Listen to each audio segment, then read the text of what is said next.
Então, abra sua Bíblia, Apocalipse, capítulo de número 2, a partir do verso de número 8. Eu queria que você mantivesse a sua Bíblia aberta, porque sempre durante a exposição da palavra, a gente vai olhando outros textos. Apocalipse, capítulo de número 2, a partir do verso de número 8, e diz assim: Ao anjo da igreja em Esmirna, escreve: Estas coisas diz o primeiro e o último, que esteve morto e tornou a viver. Conheço a tua tribulação, a tua pobreza, mas tu és rico, e a blasfêmia dos que a si mesmos se declaram judeus e não são, sendo antes sinagoga de Satanás. Não temas as coisas que tens de sofrer. Eis que o diabo está para lançar em prisão alguns dentre vós, para ser dispostos à prova, e tereis tribulação de 10 dias. Sede fiel até a morte, e dar-te-ei a coroa da vida. Quem tem ouvidos, ouça o que o Espírito diz às igrejas. O vencedor de nenhum modo sofrerá dano da segunda morte. Você pode ler comigo o verso de número 10? Não temas as coisas que tens de sofrer.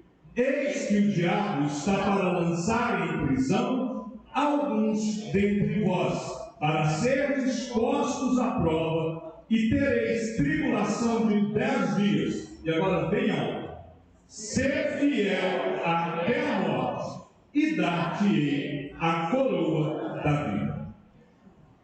O Senhor Jesus está aqui, como já anunciamos no capítulo 1, está andando entre os candeeiros, ele está andando no meio das suas igrejas, e ele está agora passando pela igreja de Esmirna, e ao passar diante dessa igreja, ele então se depara com uma igreja que está em sofrimento. A cidade de Esmirna, ela se encontra na Turquia, é a única cidade das 7 cidades citadas aí no livro de Apocalipse, das 7 igrejas, é a única cidade que se mantém até hoje. Ela já foi destruída e reconstruída diversas vezes, ela é atualmente a 3ª maior cidade da Turquia, é um grande centro comercial, é um dos portos mais movimentados da Turquia. Então, atualmente, ela é chamada como Izmir, né? E há ainda muitas ruínas da época desta igreja, entre elas um grande aerópago, onde era cultuada a deusa de Roma. A cidade de Esmirna, ela foi a primeira cidade do Império Romano a construir um templo de adoração à deusa de Roma. Os romanos, o Império Romano entendia que a cidade de Roma era uma deusa, então eles adoravam aquilo. E a idolatria naquele lugar era tão grande que foi a primeira cidade do Império que estabeleceu um templo de adoração, né? E durante o domínio romano, ela era um centro de idolatria. Nas escavações arqueológicas daquele lugar se encontraram estátuas, por exemplo, de Poseidon, estátuas de Diana, estátuas de diversos outros ídolos. Ela era um centro de idolatria. Mas é nesse lugar onde Deus estabelece uma igreja. A Bíblia não fala de forma específica quando foi que começou a igreja de Esmirna. Nós não temos aqui como precisar. Mas como lá em Atos capítulo de número 19, fala que o apóstolo Paulo pregou ali em toda aquela região da Ásia, tanto a judeus quanto a gregos, né? Então, acredita-se que ela é fruto do trabalho missionário do apóstolo Paulo, na sua 3ª viagem missionária, aonde ele tenha fundado esta igreja. Mas isso é uma especulação, por causa do contexto histórico da época. Se for realmente nesse período, na 3ª viagem missionária, Então, a igreja foi fundada por volta do ano 53 ao ano 56 depois de Cristo, que foi quando Paulo passou por aquela região. A palavra Esmirna, ela tem origem numa outra palavra que dá, que origina a palavra mirra, porque essa planta ela era muito comum naquela região. E a mirra, o pessoal conhece a mirra entre óleos de unção, né? E ela tem um cheiro muito característico. A mirra ela costuma impregnar muito rápido, né? Eu tenho um frasco que me trouxeram com óleo de essência de mirra, e é só abrir que o lugar onde abre o cheiro, né, parece que espalha, parece que fica até impregnado. Depois você sai daqui, parece que está no seu nariz. O cheiro é muito característico, é um cheiro muito forte. E para se extrair o óleo de mirra, eles pegam a planta e aqui tem que ser esmagado, né? Aquela planta é esmagada até se extrair essa essência, esse óleo. E aquilo que toca enquanto está esmagando fica impregnado com o cheiro, né? Ou seja, se você pegar a planta de mirra e ficar apertando na sua mão, a sua mão vai ficar impregnada com o cheiro da mirra. É a origem da palavra que origina o nome dessa cidade. Esmirna vem dessa palavra mirra, né? E os cristãos do segundo período da história da igreja, eles literalmente foram esmagados. Eles foram esmagados.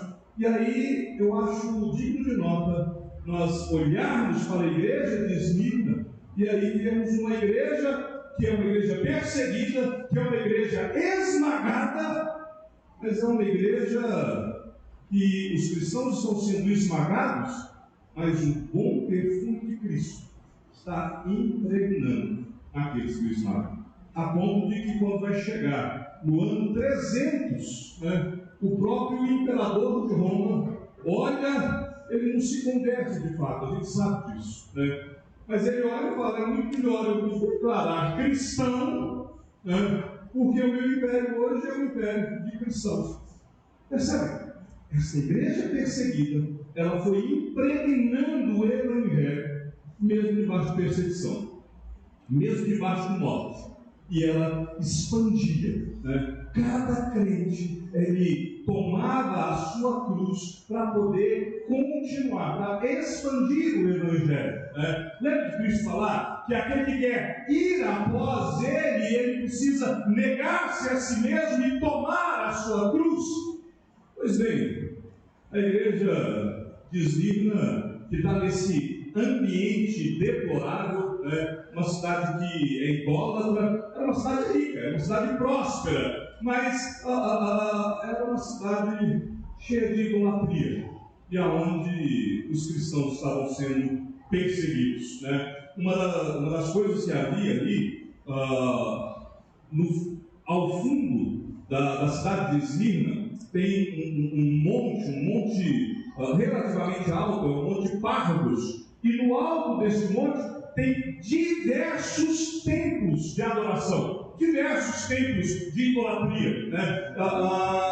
E ali, esses templos de idolatria eram chamados da coroa de Esmirna. Eles tinham um orgulho de ter aqueles círculos de templos de idolatria.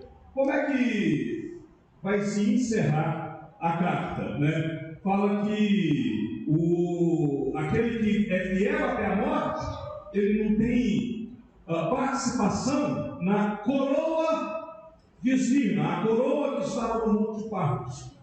Mas aqueles crentes teriam a coroa da vida, né? O início da igreja de Cristo sempre foi muito difícil.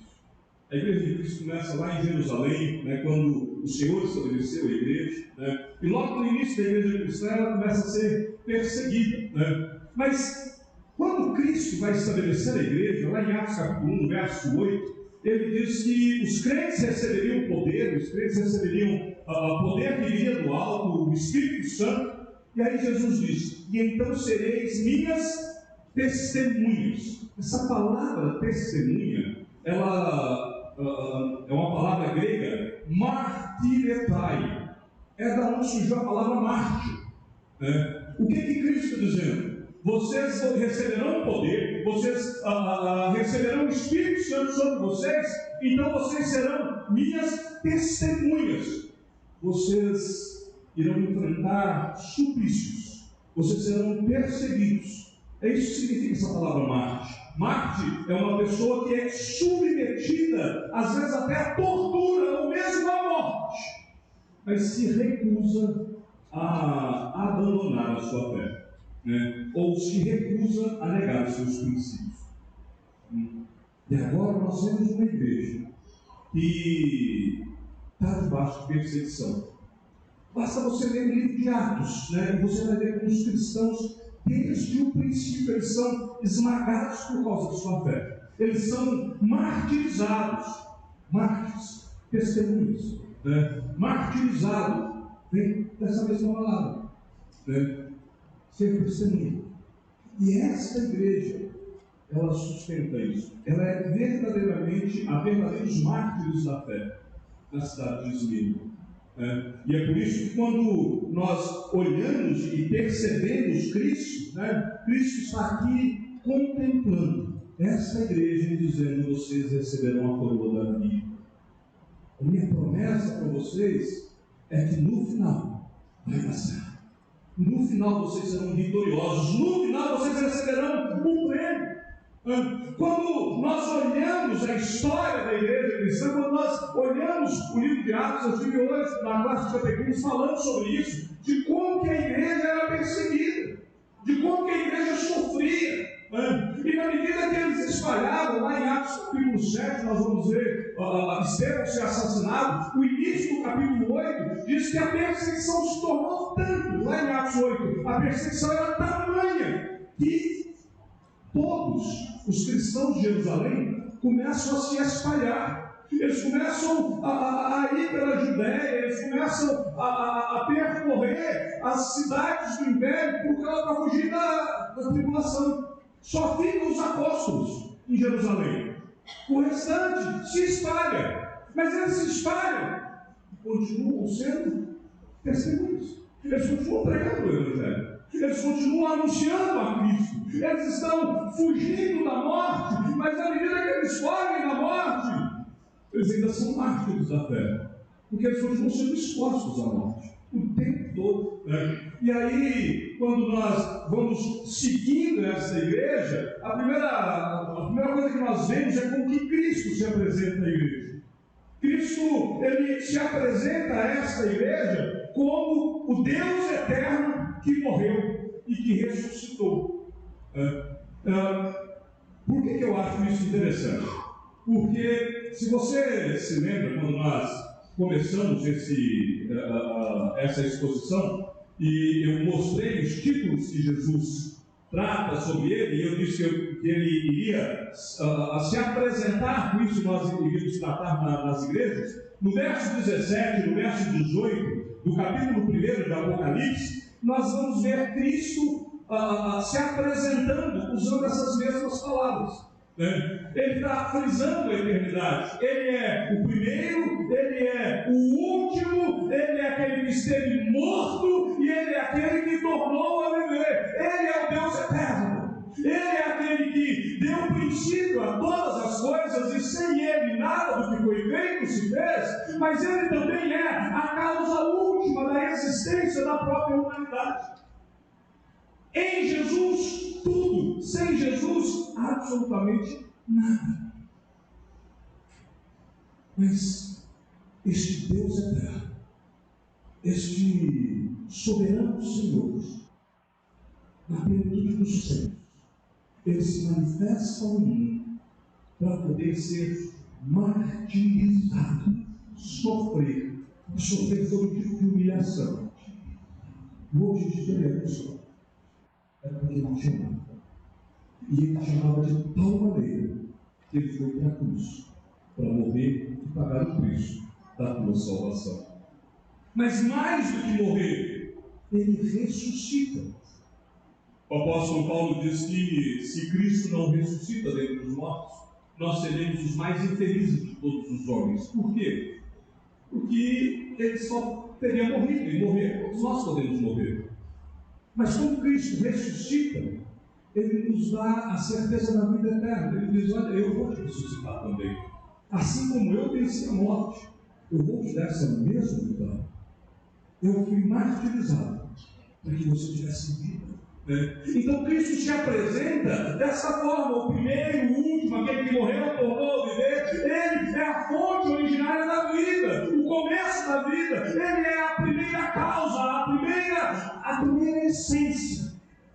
Jesus, ele se apresenta a essa igreja como Deus eterno. Ele mostra que a razão e o alvo da sua existência está nele. Por isso ele diz: eu sou o primeiro, eu sou o princípio. A palavra primeiro que ele usa aqui é exatamente própos. Eu dou início a tudo. Eu sou o último, eu sou o status, aquele que finaliza. Jesus é a causa primeira e a causa última da igreja. Jesus é a causa primeira e a causa última da nossa adoração. Jesus é o princípio eterno. Jesus é a última consequência da nossa vida. Não há a nossa razão se não for em Jesus. Não há salvação se não for para nós em Jesus. Então Jesus aqui está destacando a sua vitória. Por isso ele fala: aquele que morreu é aquele que ressuscitou. Eu já venci a morte. Isso, se você pensar em todo o contexto da carta de Esmirna, os discípulos de Esmirna sendo perseguidos, massacrados, dilacerados, esmigalhados. Então Jesus está dizendo para eles: eu morri, mas eu ressuscitei. Por isso ele está transmitindo esperança. Vocês ressuscitaram, né? Ele está lembrando que ele já venceu a morte, né? O Senhor deles, o Senhor Jesus, não fracassou diante da morte, né? Ele venceu. E agora Jesus está dizendo: se vocês se mantiverem fiéis, se vocês forem fiéis até a morte, vocês podem ter a mesma esperança. Então Cristo se apresenta a essa igreja perseguida, a essa igreja sofredora, e ele lembra a ela que ele foi perseguido, que ele sofreu, que ele foi morto, mas ele venceu a morte, e hoje ele vive. E nós temos essa mesma esperança. Olhando para o passado, nós então aprendemos com Cristo. E olhando para nós no presente, nós não podemos dizer que somos perseguidos.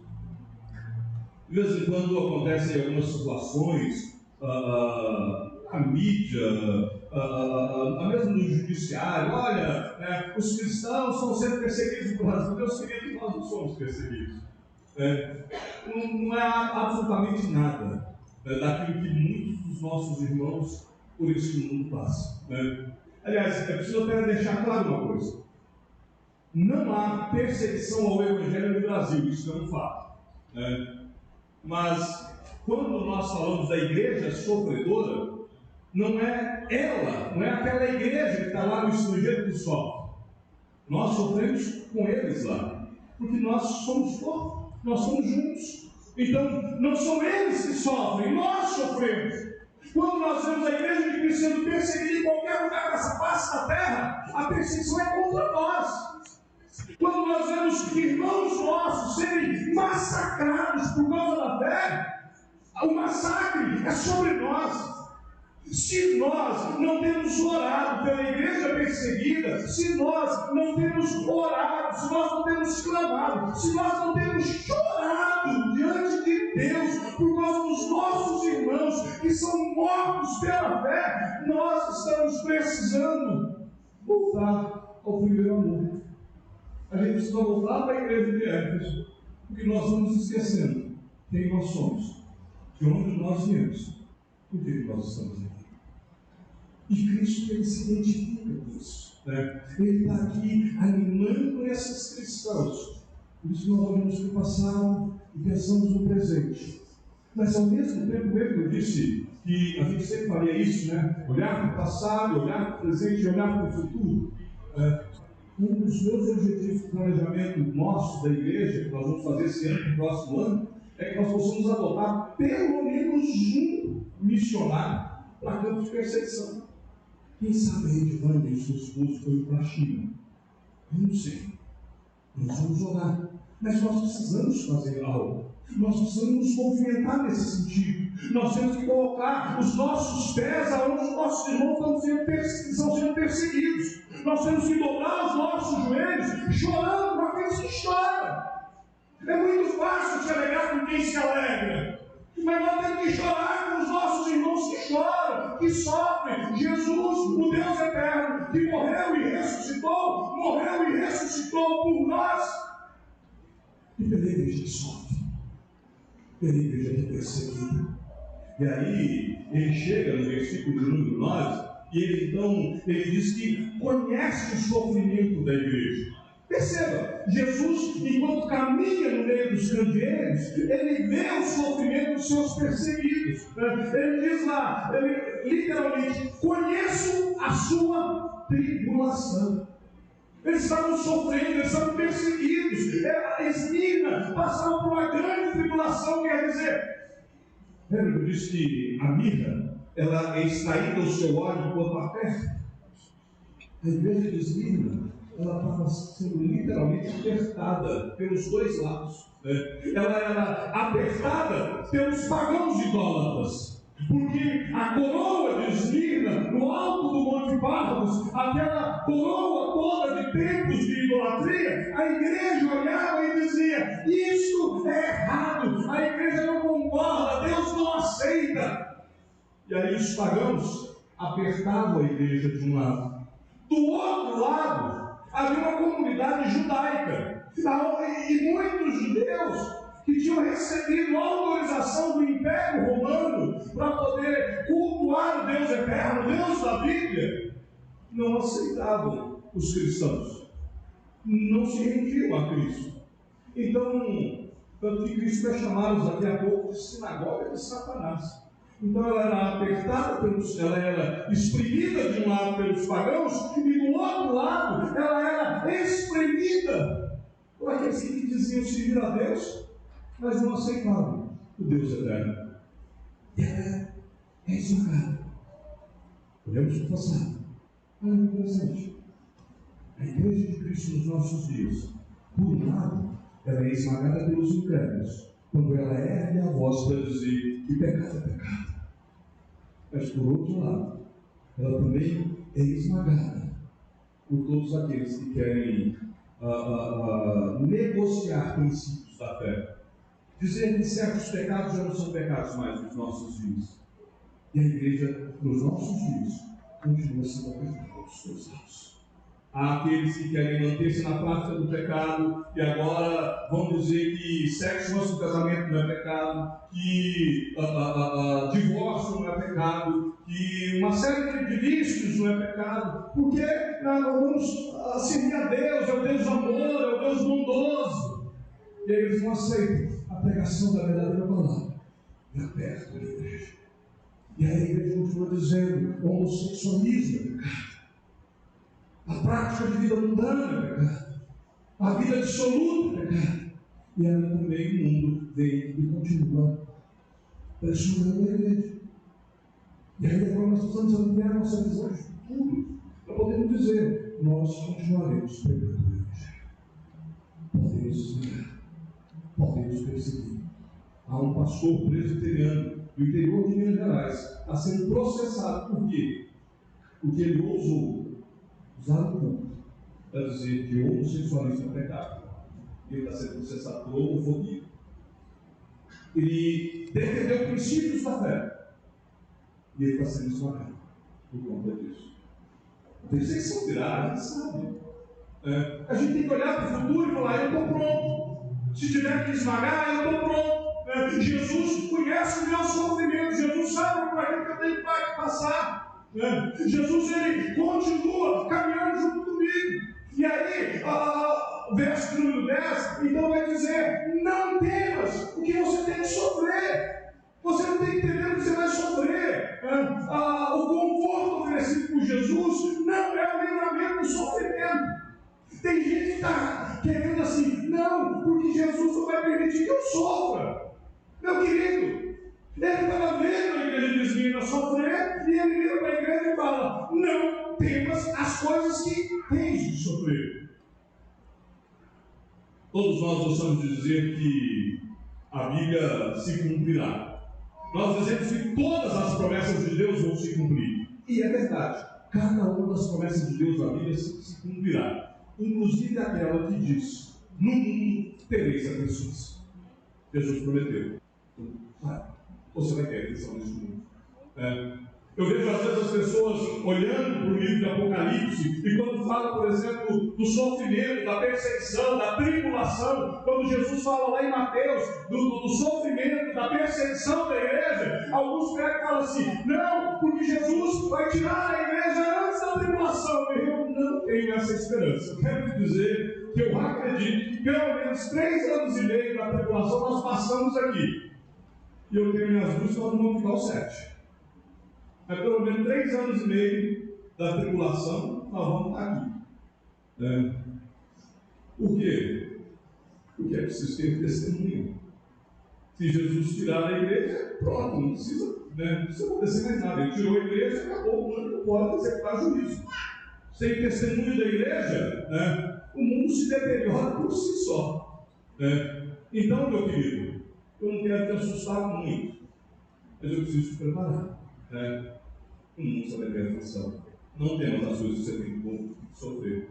E Jesus conforta a igreja. Mas ele conforta a igreja dizendo que ele não tem que temer. Ele anima os discípulos a não desistirem no meio das tribulações. E ele fala: olha, as tribulações virão logo, não temam.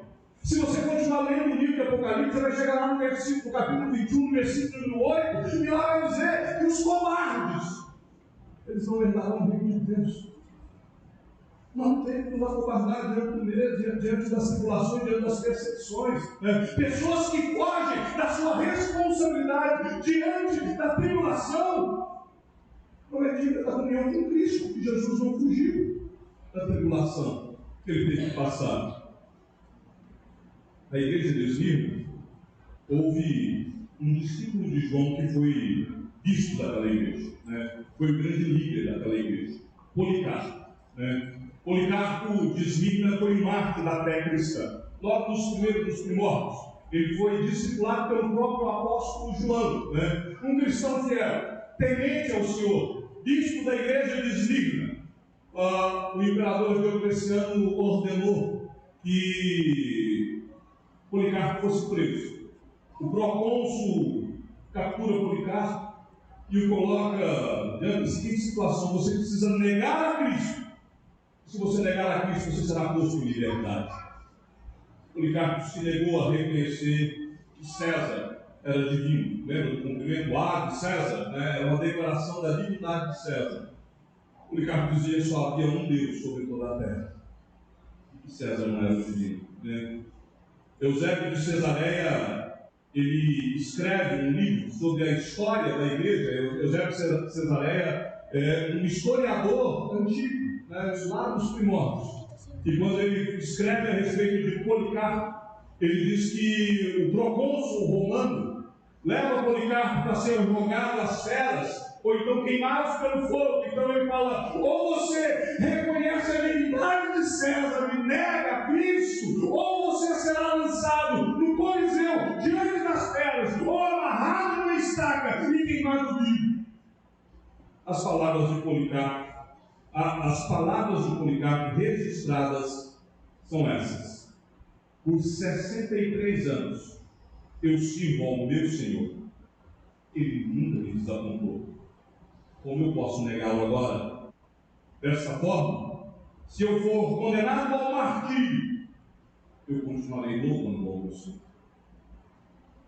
Eusébio diz mais que ele foi então amarrado a uma estaca, colocado lenha aos seus pés, e aí ele começa a cantar e a adorar ao Senhor, em meio de cânticos de alegria. acenderam um fogo para queimá-lo vivo. Diante da ameaça do fogo, antes do fogo ser aceso, Policarpo disse para o procônsul: o fogo que você vai acender pode me matar. Ele pode durar 1 hora, talvez um pouco mais, mas depois ele se extingue. Mas você, procônsul, ignora o fogo do julgamento vindouro e a punição que está reservada para os ímpios. O que você tem que fazer? Faça agora, porque eu continuarei adorando ao meu Senhor. Colocaram fogo, as chamas começaram a queimar, e elas não queimavam o Policarpo. E o fogo queimava, e Policarpo, no meio do fogo, continuava cantando e adorando ao Senhor. Até que um dos soldados pega a sua daga e atravessa Policarpo, e finalmente ele morre. Mas não negou a sua fé. Jesus testemunha a nossa missão. Jesus sabe do nosso sofrimento, mas Ele promete ser fiel. Mantenha a sua fidelidade, mesmo que você tenha que morrer. A igreja de Esmirna viu o seu grande líder, o seu bispo, ser queimado, morto, mas ela não viu o seu líder negar a sua fé. Eu olho para hoje e eu vejo pessoas que querem a comodidade, que querem o conforto, não querem mais sofrer as agruras de ser cristão, não querem negar o mundo e com isso negam a fé, não querem participar dos sofrimentos de Cristo, mas se esbalgam os prazeres do mundo. Não querem sofrer o esmagamento que a Bíblia sofre para produzir o seu óleo. Mas que é verdade, Reino de Deus. Jesus Cristo diz que desde os dias de João Batista, o reino de Deus é tomado por esforço, e os que se esforçam apoderam-se dele. Quanto mais a igreja é perseguida, mais a igreja cresce. Nós testemunhamos de Cristo, porque nós vivemos para Jesus. E Cristo então nos assegura a vida eterna. Você consegue entender isso? Que Cristo nos assegura a vida eterna. Que Jesus Cristo nos promete a vida eterna. Na medida que nós somos perseguidos, a igreja cresce. E o sangue de crente derramado na terra é igual a adubo. Durante a reforma, há uma história interessante de perseguição na época da reforma. 100 anos antes da reforma, 100 anos antes de Lutero, eles prendem um homem, John Hus. Eles dizem para John Hus era um padre que ensinava a Bíblia. Antes de Lutero, ele já ensinava a Bíblia, ensinava a respeito da graça, ensinava a respeito de justificação pela fé. E eles então prendem John Hus para que ele pudesse negar a fé, amarrado numa estaca para ser queimado vivo. John Hus também diz o seguinte, vocês podem queimar, e aí ele faz um jogo de palavras em inglês, Hus, pacto, vocês podem queimar o Hus, vocês podem queimar o pacto. Mas daqui a 100 anos, Deus levantará um cisma, e eles vocês não conseguiram. Literalmente 100 anos depois, vem o cisma da reforma. Enquanto John Hus estava ali queimando, eles decidem abrir a cova de um outro padre que antes de John Hus pregava o Evangelho, John Wycliffe. E eles vão lá no túmulo de John Wycliffe e tiram os ossos de John Wycliffe e jogam na fogueira onde estava queimando John Hus. Depois eles pegam aquelas cinzas e jogam no rio. Deus honra a cinza dos seus servos. O leito daquele rio, o caminho que aquele rio faz na Europa, é o caminho da expansão da igreja da reforma. Porque Deus honra aqueles que são fiéis. Testemunho de Cristo.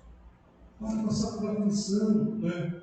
Nós não temos que. Tem gente que está buscando a igreja nossos dias por superstição, com medo de certas coisas, outros estão buscando a igreja por tradição, aqueles que buscam a igreja por interesse, porque acham que a sua vida vai melhorar. Nós devemos buscar o Senhor, porque é o único que é digno de ser adorado. Nós devemos buscar o Senhor, porque não há fora dele palavras de vida eterna. A nossa adoração, a nossa servidão, não é de acordo com as circunstâncias deste mundo. E é por isso que nós vamos reclamar. É por isso que nós não temos mais desculpas para dar. Jesus está voltando, Ele está às portas. Então nós temos que testemunhar. Nós temos que retomar a nossa frequência na igreja, porque aqui nós somos instruídos. Nós temos que retomar a nossa frequência, a escola dominical. Nós temos que retomar a nossa vida de evangelismo. O seu vizinho precisa ouvir de Jesus. A tua família precisa ouvir de Jesus. O teu colega de sala precisa ouvir de Jesus. Você tem que testemunhar Jesus.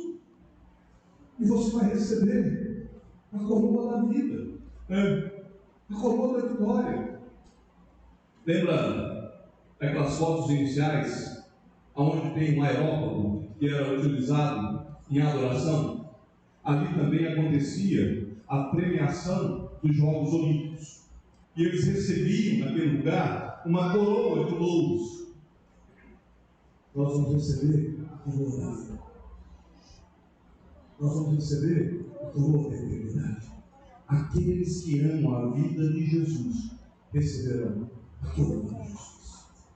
Nós servimos a Deus, mesmo para que a gente tenha essa certeza da vida eterna. Jesus nos assegura a vida eterna. A carta da igreja de Esmirna termina com uma maravilhosa promessa: ser fiel até a morte e dar-te a coroa da vida. Os cristãos vencem somente mediante a fidelidade, né? Nós temos essa certeza da vida eterna. João, quando escreve, ele não pode prometer aos seus leitores proteção contra a primeira morte. Se você olhar aí no texto, volta comigo aí em Apocalipse, né? Ele diz assim, lá no versículo 10: não temos as coisas que tem que sofrer, o diabo está para lançar em prisão alguns dentre vós, para serem postos a provas e terem tribulação de 10 dias. Ser fiel até a morte e dar-te a coroa da vida. João não pode prometer que os discípulos não iriam morrer, que os discípulos não sofreriam martírio. João não pode prometer nem proteção contra a primeira morte. Ele vai dizer até assim, o vencedor de modo nenhum sofrerá o dano da segunda morte, né? Ele diz, olha, você pode ter que morrer, você tem que ser fiel até a morte, você pode ter que morrer, né? Mas você tem a certeza da vida eterna. E é isso que Cristo pede para nós, que nós sejamos fiéis, mesmo que tenhamos que morrer. Então eu não posso negar aquilo que eu creio. Não posso negar o meu testemunho.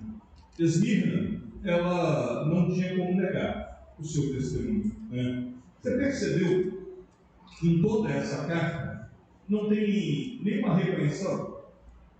Jesus não encontra, não fala nada de errado aqui, né? Essa carta ela não recebe nenhum puxão de orelha. Tudo que Cristo fala aqui é a respeito de perseguição. Essa igreja ela não recebe reprimenda. Cristo não tem nenhum senão com essa igreja. Você sabe por quê? Porque uma igreja que está debaixo de perseguição, uma igreja que está tendo seus líderes mortos, uma igreja que está sendo esmagada pelo testemunho da fé, não tem espaço para falso crente. Se nós estivermos sendo mortos por defender a Cristo, não tem espaço para falso crente. Ninguém vai dizer, olha, eu vou morrer por uma causa que eu não acredito. Eu vou ser martirizado. Mas eu não acredito nesse negócio, não. É só porque eu gosto de sofrer mesmo. Pode cortar minha cabeça. pensa, não é porque eu sou teimoso, não é porque eu tenho fé. É que eu sou tão teimoso, que eu não ligo de morrer por causa da minha fé. Ninguém está disposto a isso. Né? Não há lugar para falso cristão aonde tem perseguição, aonde tem morte. E é por isso que não tem uma reprimenda. Essa igreja, ela serviria Jesus com a interesse do seu coração. Por quê? Ela tinha que, às vezes, que morrer por causa da fé. Né? Ninguém vai fingir ser crente sob ameaça de morte. Né? Ninguém vai ser falso sob ameaça de morte. Não vai haver briga dentro dessa igreja. Né? Por quê? Porque se eu morrer por causa do amor de Cristo, né, eu preciso dessa igreja para cuidar da minha família. Se você morrer, você vai falar assim: se eu vou morrer por Cristo, mas essa igreja vai cuidar dos meus filhos, essa igreja vai cuidar da minha esposa, essa igreja vai cuidar do meu esposo. E aí nós nos amamos intensamente. E aí nós vamos viver o Evangelho de sua essência. Porque lembra aquele cântico? Eu preciso de você, e você precisa de mim. Essa é a medida de Deus. Debaixo de perseguição, nós precisamos uns dos outros. Seguir Jesus implica um sofrimento. Jesus ele fala que se o grão de trigo cair na terra e não morrer, né, ele não vai produzir. Mas se ele morrer, ele dá muitos frutos. Né? Todos aqueles que devem viver de acordo com a palavra de Deus, meu querido, será perseguido. Se você quiser viver de acordo com a palavra de Deus hoje, na sua escola, na sua faculdade, você será perseguido. Porque eles vão dizer que você é esquisito. Eles vão achar que você é muito estranho. Porque você não namora só para ficar. Você está em oração, buscando um cônjuge. Você vai ser considerado fiel porque você não está disposto a ir para a cama, nem com o seu namorado, nem com a sua namorada, porque você entende que isso está reservado para depois do casamento. E aí você vai ser um tipo de piada. Se no seu serviço você pegar e falar assim: olha, eu participo de uma igreja, né, e eu tenho a maior alegria em contribuir fielmente com o meu dízimo naquela igreja, porque eu acredito que aquela igreja ela investe no reino de Deus. Eles vão falar que você é doido de tirar 10% do seu salário e pegar na igreja. Eles vão falar que você é burro, idiota, você é um otário. Se você receber um troco a mais e você for lá e devolver e falar assim: não, isso aqui não é meu, isso não me pertence, eles vão rir de você. Não, o outro ficaria. Por que você está fazendo isso? Todo aquele que quiser viver fielmente, ele vai ser alvo de algum tipo de perseguição. Os cristãos de todos os tempos tiveram que suportar perseguição. Né? Então, o Senhor anuncia a todos: ser fiel até a morte. Eu não sei quando Jesus volta. Eu acho que ele volta breve. O meu anseio é que ele volte o mais rápido possível. Se nós tivermos que passar por tribulação, que seja. Se nós tivermos que enfrentar problemas, que seja. Infelizmente, há muitas pessoas que querem seguir Jesus porque amam o reino de Deus. Querem assegurar lugar na eternidade. Mas elas, eu disse infelizmente, porque elas querem o reino de Deus, mas elas não querem tomar a cruz. Não existe reino sem cruz. Não existe reino de Deus sem fidelidade. Não existe reino de Deus se eu estiver querendo fazer só a minha vontade. São poucos aqueles que se dispõem a carregar a cruz e fazer parte da expansão do reino. E é por isso que Jesus diz que estreito é o caminho. E o caminho continua estreito. E o caminho continua difícil. E a porta continua estreita. A palavra de Deus não muda. Os princípios de Deus são eternos. Nós precisamos nos congregar para fortalecermos uns aos outros. Para que quando a tribulação, quando a perseguição vier, nós estejamos juntos, fortalecidos no Senhor. E aí, diz a palavra, Quem tem ouvidos, ouça o que o Espírito diz à igreja. Nós não sofreremos o dano da segunda morte, mas mantenha seus ouvidos abertos. Que Deus nos abençoe. Em nome de Jesus.